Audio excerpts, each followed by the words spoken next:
Hi everyone, and welcome to the LinkedIn Collective Studio here at Cannes. I'm Karen Kimbrough, Chief Economist at LinkedIn. The data are in. 2024 is the year that AI at work gets real. In just 6 months, the use of generative AI has nearly doubled, with 75% of global knowledge workers now using AI. And marketers are leading the charge. So we're at a critical juncture. The phase of mere experimentation with generative AI is over, and now we must focus on true business transformation. So today I'm joined by 3 marketing leaders at the very forefront of this technological wave. Yanja Dervishulu, VP of EMEA Marketing at Google. Dara Treseder, CMO at Autodesk. And Julia White, CMO at SAP. Welcome all, and thank you for taking the time to join us here in the studio. So let's get started.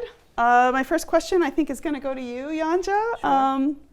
So talking about generative AI, how are we going to see the role of the marketer be impacted by AI? Right. So here we are in Cannes. By the way, thanks so much for having me. It's an amazing pleasure to be on a panel with such amazing women. And I remember last year, we were talking about Cannes and everybody about AI at Cannes, and everybody afterwards was a bit overdosed on it and like, what's all the hype? And they were right, because it was a lot about the AI is important, but not the examples. So I feel like this year we are, not just in Cannes, but as an industry, going from the wow to the how. So let me give you a couple of examples of how we're doing. For example, and my examples are all around how efficiency and personalization are increasing, and I think they're the 2 sides of the same medallion. So Mondelez, so one of our clients, big brand. I just saw the CMO at an event recently, just this lunchtime. And what they did with AI was they produced 20 million creatives in 150 countries, and they saw their ROI increase by 10%. And just looking at my own examples, my own team, where we use AI, we use something called Pencil Pro, which is a brand tech tool. And my team that does advertising to small businesses, hey, small businesses, come and find your customers on Google. They use Pencil Pro. What they normally create in weeks, they created in seconds. And what a creative asset that costs $100 costs $5. And so it's like, there's so many examples like this. And I really think that my team reminded me, and I'll just conclude on that. My team reminded me that 20 years ago, I was talking about personalization. Hey, digital marketing. You're ahead of your time. It's going to be so personal. And my dream was that, ads will be not ads anymore. They'll just be really helpful information. You can't discern it from any other content. That's how helpful and useful and perfect they will be. And I guess my optimism, I got a bit carried away 20 years ago, but I think in this age of AI, I think that really will come true. So I'm going to end on declaring that I think advertising needs a rebrand, because ads are not such helpful, useful information all the time. So. But in this age of AI, I'm very optimistic about that. It sounds like your call was correct. You were just a bit early. Just a bit. 2 decades. Julia, let me turn to you. Where do you see the biggest areas of opportunity for marketers in AI right now? Gosh, it's similar. I feel like it's going to touch every part of the marketing discipline and the customer journey on that part. But some things we've already seen and excited about, starting from the very beginning of doing market research. We have a wide body of research. We have thousands of salespeople collecting customer signal. And before, it was just whether you talk to someone and could figure it out. Now we actually can take all of that body of information, apply generative AI. We can actually literally ask our body of information, like what's going to resonate with this buying group versus that buying group, and almost do prelim testing on areas. So from the very inception, obviously, as we spoke about too, message customization, that journey of one, right? That we've all dreamed of for so many years, and finally the tech enables that. So how do you take that custom experience through the whole journey? Certainly on that piece of it. But even down to the other end of creating great video content that used to be really expensive, and you couldn't do it for something quick and fast. But now with AI generated video content that looks incredibly real and incredibly good, and we're watermarking it, so we're not trying to trick anybody. But it allows us to do much more engaging content at a much lower cost and a much higher frequency. And then all the way into the sales engagement with our sellers of customize that, keep that journey customized for that individual user. So through each piece, we're already seeing a lot, but again, we're just at the beginning, right? Yeah. There's more to come. That's exactly how we've been thinking about it. We're just at the beginning of this journey.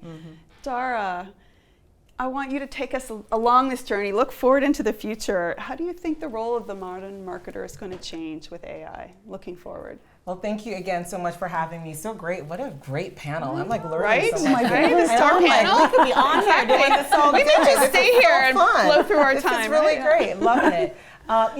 When I think about the way the marketer's role is going to evolve with AI, it's almost like this technology is here to stay. Just like social media, the internet, mobile technology. I mean, it's here. And very much we are at the tip of the iceberg. But our role is going to evolve in the sense that now we are able to do what I like to call precision marketing. So we are able to move from kind of just trying to reach a vast array of an audience segment to actually starting to reach the specific person in a way that matters most to them at the time that matters, where it matters the most, in the most relevant way. And so we're going to be able to become more precise. And part of what we need to do as marketers is start to get a deeper understanding of these AI tools. How can we use it to augment our creativity? How can we use it to automate tasks? How can we use it to analyze complex data so we get those insights that allow us to arrive at the right message that our customers need to hear? We want to be a trusted partner. So I love what she was saying, because we want to move from being an interruption to really starting to have a deep conversation with our customers where we are there for them along that journey. So that is how our role is going to evolve. And I think the way we're going to get there is by embracing curiosity. Because I think, there's a line. Above the line is trust, below the line is fear. If we come into this journey as marketers afraid, like, oh, what's going to happen? If you start using AI to create content, does that mean I'm out of my job? No. That means you as a content marketer can be much more strategic. You can be much more creative. AI isn't creative, we are creative, right? AI is here to augment our human ingenuity. But I think as marketers, we're going to have to go back to our roots in terms of being better storytellers, understanding those insights and being able to translate it into solving the needs of our customers in the most relevant ways and the most impactful ways. I love that you mentioned creativity. Yeah, absolutely, 100%. And by the way, our data completely back up what you've just said. I think we're looking for the creativity part to come through. But let me ask this question of all of you, because this is really why we're here. So we're sitting here at Cannes, the Festival of Creativity, and a lot of the boldest, most innovative campaigns are going to be awarded for their work. How can we leverage AI to boost creativity? So it's not replacing us, it's augmenting us. What more can we do? And if I can, I'll start with you, Yanja. Sure. I love how you phrased the question, Karen, about boosting creativity, and you just said that. I totally agree. This will bring out the best of the creatives, and also AI doesn't have taste, best creators I love that. So, but together it's fantastic. And again, an example, I love just giving examples because it grounds the whole theory. We have this Google Pixel phone, and we had a campaign for it called Best Phones Forever, and there was a lot of social responses, comments. And we thought, what if we used AI to help us? Because then we could respond faster to more people. And we weren't thinking better, but hear me out. So then we start, and then it says, one person says, I switched from an iPhone to a Google Pixel phone about a year ago, and I have 0 regrets. And the AI came up with the model that we trained with our own brand voice, and it came up with some answers, but they were some of them were really boring. Some of them were like, no way I'm going to post that. But then you go through it, and one of them says, that's just the right number of regrets. And it's like, okay. And so it's just one tiny example, and we do this a lot. And it's what we work with the best creators, but even they tell us, it's that blank sheet of paper, terrifying moment. So, and it's not just for creatives, it's if you're writing a brief or, so I think using AI as a companion, as a sort of a wing woman, wingman, will really boost our creativity and bring out the best in us. But I will end on this quote that I heard a contemporary artist, a friend of mine, Darren Almond. He said that the medium never transcends the artist. The artist always transcends the medium, which is AI. And I really agree with him on that. And you are the artists. And we I are. love it. Dara, what about you? How do you think about creativity being boosted with AI? Yeah, I think that AI allows us to consider what if. So if we lean into the what ifs, so if we think about it, it would have cost like a lot of, it would have cost, I think, even just 2 years ago, 3 years ago, a lot of money to think about different concepts, brainstorming. But now we can actually unburden ourselves from those costs, and we can concept and brainstorm more effectively with AI in new ways than we could ever have done before.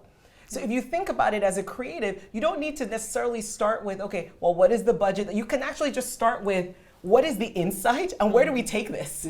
And then after that concepting, of course, you have to make it real, and then you have to actually start to think about the budget and the reality and all of that. But in that dream phase, AI allows you to dream bigger. You can do, you don't have to necessarily go and hire another firm to do storyboard. You can do those storyboards with your AI tools. So if you think about that, that is gonna help creatives unlock their potential. It's gonna allow creatives to just start to really dream. And that's where I get excited. So I think that is gonna be a huge part. The second thing is just playing off of what Jan just said, but that first draft. It is going to accelerate the creation of that first draft, right? Where you can just kind of get that first draft out early so that you can start to you sit with it, you let it be, the creative process. Sometimes it's funny, but I get my best ideas when I'm in nature, when I'm walking. I liked it because when I'm sort of in nature and I'm walking, things come to me. So sometimes you do that first draft, you let it be. Whatever for me it's walking, for you it might be, I don't know, having a glass of rosé, I don't know, whatever it is, you take that process and you can come back to it, and all of a sudden you are able to bring a strategic insight that you might not have been able to do if you had spent way too much time on that first draft. So I really think we're going to see that start to happen. And I think the huge thing here is that creatives are always going to be so important. Because at the end of the day, if you put a prompt in something and you get an answer, if everybody else does that, they're going to get, with the same model, they're going to get the same answer. So what is going to actually have that competitive advantage is going to be that extra insight that a true creative brings. Taste, the ability to curate, those are things that I think humans are still going to have the edge in doing. Totally. For sure. Absolutely. Julia, what about you? Yeah, I plus one on the bringing down the barrier to iterate on new creative ideas, right? It does lower the barrier and allows us to try things, to not worry about the resource limitations in the way we used to, which is great, and I think unlocks that level of creativity. But I 100% agree I think the fear of does it replace? I'm like, you know what? If anything, it's going to enhance. And fundamentally, the ability to take product truth to important cultural insight into beautiful storytelling is a human art form. But gosh, can we have this new tool to move faster, create new ideas around it? And a good example, we ran a campaign using big billboards where we took the headlines from the newspapers that day, put them together, auto-generated an image. It was crazy, but then we worked with artists, worked with creatives to refine it, and then ran it the next day as a test of ourselves. So what can we do together, creatives and AI, and really compelling stories came out of it, really. And so I also think there's going to be new things we've never thought of, not just making the creatives more efficient or lowering that's great, that's where we are right now, but fundamental new things are going to happen. And I always go back to when people are worried about job replacement and whatnot, of when the cloud was born. Right? Every IT pro that I worked with was like, I'm out of a job. Yeah. This is what I do. You're putting me out of a job. The fear, the intensity was real. And then look, the industry grew 10x since then. All those people are still gainfully employed. Now they're doing different things. They have new tools. They're not just racking and stacking servers, right? They're unlocked in new ways. And that's how I think about it and talk to the team about it. It just changes what we do.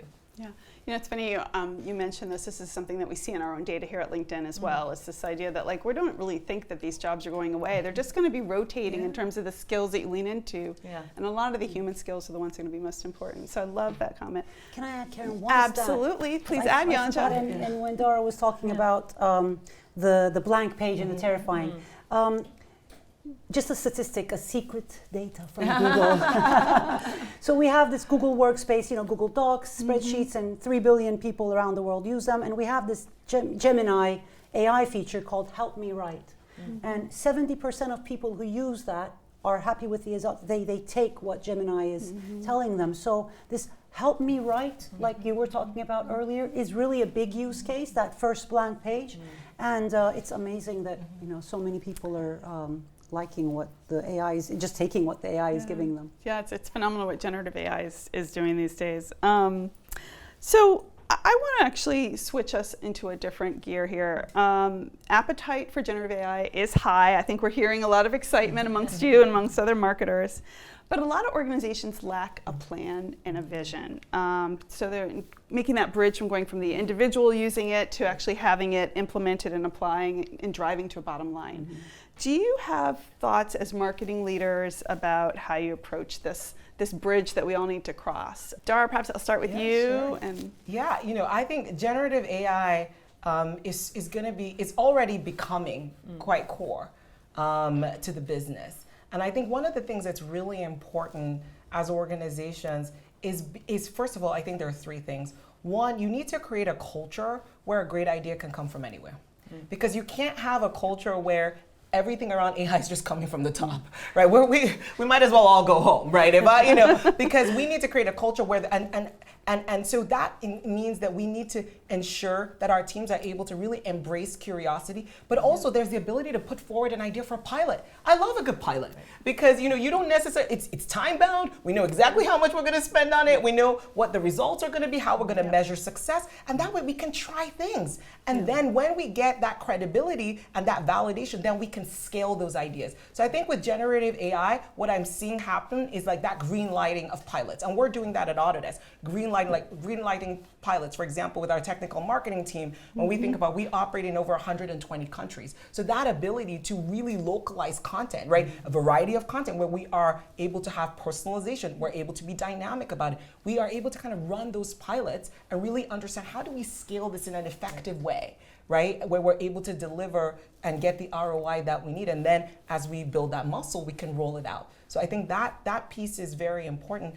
But the other thing that's important around generative AI is also, it's okay to be experimental. It's okay to be experimental. At Autodesk, we recently launched this project, Project Bernini, which basically lets you take 2D images, text, and you can put it in and get 3D image. How incredible is that? And we were able to kind of release that, even though it's still experimental. We don't need to wait for perfection to start to get skilled on these things. And this is so important because one of the things that we realized as we did a survey across our design and make industries is that nearly half of hiring managers now, they want people with AI skills.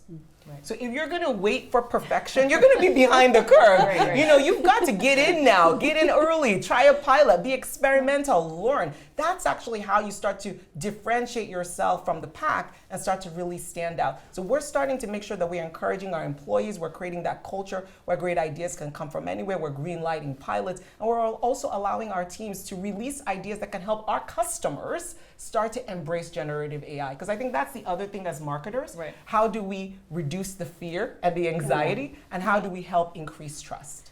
But I think just building on that, absolutely been in a 18 months, whatever year of just piloting, right? Trying, just say yes. But then to your question of how is it going to ultimately drive the business, right? What we've learned, at least I've certainly seen in my experience, is that you got to pick what you're going to scale. Right, you learn, pilot, but then you're like, oh, that one's showing real returns. That's the one we're going to scale, right? And now we're to the point where also we need our partners to help us systematize this, right? I need it in my tech platform. I need it in my advertising partners, right? Of, great, we're going to use this, and now I want to scale it.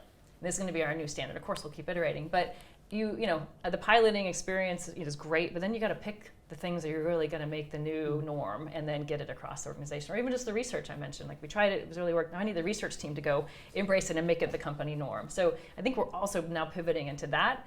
And when we get scale, then we're going to start seeing the both bottom line and top line pay off in a bigger way, right now, versus just pilots here and there. Yeah, I love that. I love that optimism. Totally. So look, I want to start with a question.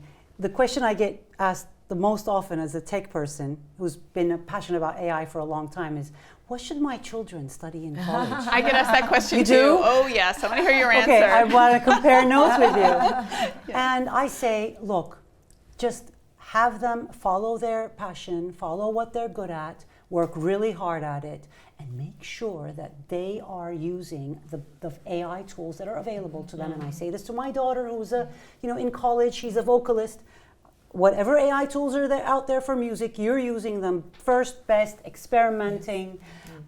So I think that really applies to businesses as well. I'm on the board of Kering, which is a fashion company, and so I think this advice really applies to businesses as well. So as Google, because we get asked this question a lot, we've put together something called AI Essentials, which are really about, do you have enough first-party data?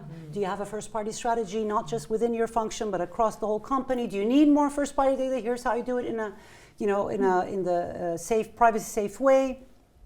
So first is about, it says things like, first get your foundation straight, and it's got lots of very helpful tips. And then the second is platform, and you mentioned this as well. In our case, it's Google Cloud, but get the right platform.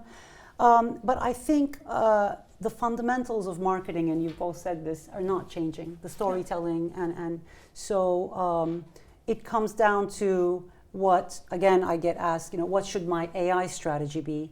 Ask not what your AI strategy can be, but what AI can do to boost your strategy. I love it. I love it. I will say the question I get asked of what should I, have my kids do? I'm always like, critical thinking. That will never go away. That's Problem not going away. solving. These are essential. And the ability to ask great questions. The ability Because to that's ask great one of the questions. greatest things is the prompting. Yes. All of a sudden, English majors everywhere are getting engineering tech jobs. But it's the prompting, being able to ask the right questions. Because if you think about it, if you put a prompt in, you can get vastly different quality of responses than if you ask the right questions. So really, and that's a critical thinking skill set that is going to, being able to ask the right questions is incredibly valuable. Not only for prompting, but for life. But there you go. I love it. We're all on the same page. I'm going to move us forward because we're running out of time. I think we could spend here for hours. No, we're not done yet. Not done yet. A few more questions, but I want to go to one about leadership. So let's talk about leadership in the era of AI. It's different when you're managing teams that are operating differently, using different technologies. So how should leaders prepare for this? How do we think that the role of the CMO, I'm asking three brilliant CMOs here, how do we think that's going to evolve over time? I think of three things. One of them reminds me of my boss many, many years ago at Unilever. It was year 1999, and he said to me, You were just a babe. I was just a babe. And then he said to me, what do you do on this internet thing? Literally, like if you think about it, Google was 1 year old. So it's a very valid question. I told him, I came up with a list of things, but I think never be afraid to ask the basic questions. That's one, as a leader, what's our role in this? Don't be afraid to ask the right questions. Second is lead by example. Use these tools, talk about them yourself. And then my third example is another little story, Nikolai Tangen, do you know him? He's called the $1 trillion man because he manages the Norwegian sovereign fund of 1.6 trillion, and he's like the most quoted man in the FT. He was at a conference and he was saying, I met with one of the AI leaders recently, and he told me I said to him, how much efficiency is this AI going to give me? And he said, more or less 20%. So now I'm walking around my whole team going, how are you going to give me 20%? How are you going to give me 20% cost savings in the annual plan? But I guess maybe not as harsh as him, and maybe 20% isn't the right number. But again, demanding change. So I think those three things are going to be really, really important. Yeah, there's sort of four things I hold on to. I think I talked about embracing curiosity. So the first one is be curious. Have a learn-it-all mindset, not a know-it-all mindset. Be willing to say, hey, I don't know. How are we going to do this? I don't know. Because also when you admit to not knowing, you really create the space for your team to also step up and say, I don't know. And everyone doesn't feel like they have to have the right answer. The second thing is have a strong conviction. So I think as a leader, it's important to have a point of view. So I like to say I'm stubborn on the vision, but flexible on the details. Like I'm not here to tell you how to get here, but I want to make sure that I'm clear on where we do need to get to. Because without a vision, people don't know what to do, right? And we don't want to be rowing in different directions. We want to have focus. We want to have clarity. So I think that's really important. And then when you have conviction, you need to have the confidence to be able to bring this into play. And you also have to give your team confidence where they know that they can raise ideas, they know that they can suggest things. So really you having confidence and encouraging your team to have confidence and starting to actually model it is really important, because sometimes, within organizations, the people that have the best ideas might not always have the confidence to really bubble that up to the top. And then last but not least, courage. I think we got to be courageous and we got to take risks. And I like to say we need to take what I call a clear-eyed risk. What is a clear-eyed risk? You gather as much data as you can, you strip away uncertainty, and then you make a decision with conviction. So I think, I love that. I heard some curiosity, some conviction, some confidence, and some courage. The 4 C's, and then we're ready to take on AI. Yeah, it was super +1 on the growth mindset, right, of that learn it all. And I think actually the thing I find hardest myself when I encourage my team to talk about is also unlearning, right? We've been doing things a certain way, and we actually have to unlearn that so we can learn something new, and that tends to be harder. So that's an important piece of it. And again, I think absolutely doing it myself. And then I think, in complement to what you said as well, of being okay to show failure. And I've one of my leaders, he coined the phrase, "Don't be afraid to suck at something new," or like brave enough to suck at something new, because none of us are going to be great at this. And so I think it's just this vulnerable recognition of, hey, we're all learning together, me, you, everybody. We're all watching, we're all learning, and it's about how we can move fast and share, and bring that openness to it. I think that's how we're going to get the best results. Anytime there's these big pivotal moments like that, the leadership has to show up in that way, right? Yeah. So I think we're just about out of time. I have one last question. Maybe we could do a lightning round answer. Sure. Maybe this is the most important question. I'm not sure. How do we ensure that AI is both responsible AI when we're using it and also accessible to all? And I'd love to. It's probably unfair to make you do a lightning round answer for that, but if you take a beat and think about it. But I'd love to hear what your thoughts are on responsible AI, how we ensure we get to that, and accessibility for all. AI is only as good as the data that the model is built on.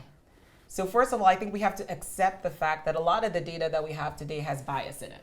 A lot of the data that we have collected over the past years have not always been equitable. It's not always been diverse. It's not always been inclusive. And so accepting that is the first step.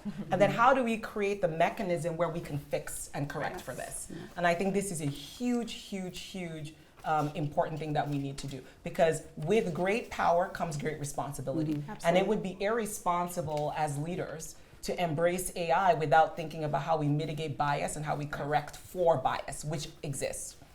So that's number one.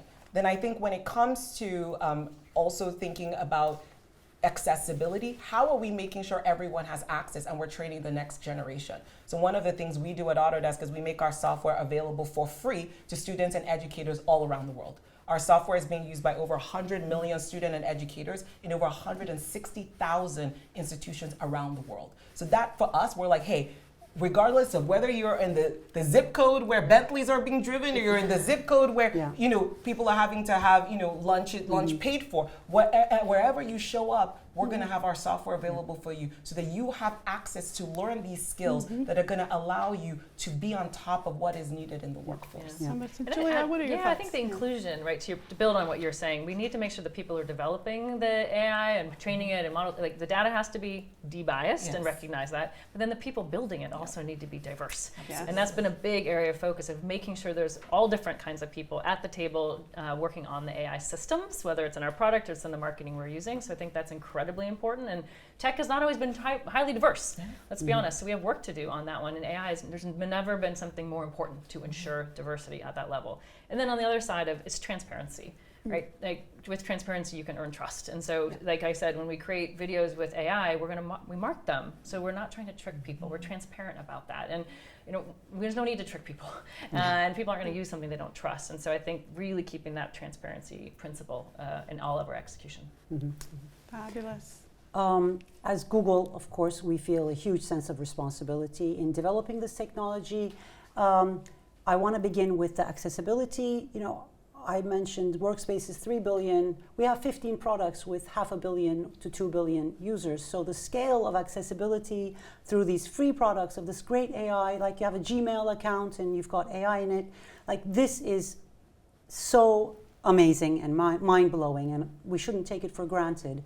But then the responsibility that comes with that. So years ago, we announced our AI principles. So how we will, the inclusiveness in which, the non-biased way in which we will develop this, the use cases of AI and the ones that we will not take part in, where it's weaponizing or harming people. So they're online AI principles. And then we train people, you mentioned. People don't have the skills. So we've trained 12 million people in Europe, I think 90 million globally, and we feel a huge responsibility in training people. Without trust, not just for Google, where I feel a huge responsibility, but for any brand, without trust, you're toast. So this is really, really important for us. So we heard it here, without trust, you're toast. Toast the way in. Well, unfortunately, this brings us to the end of our time together today. Thank you, Yanja, Dara, Julia, for joining us and sharing your perspectives with our audience. And for more B2B insights, make sure to check out the B2B Marketing Benchmark. Thank you, and bye for now.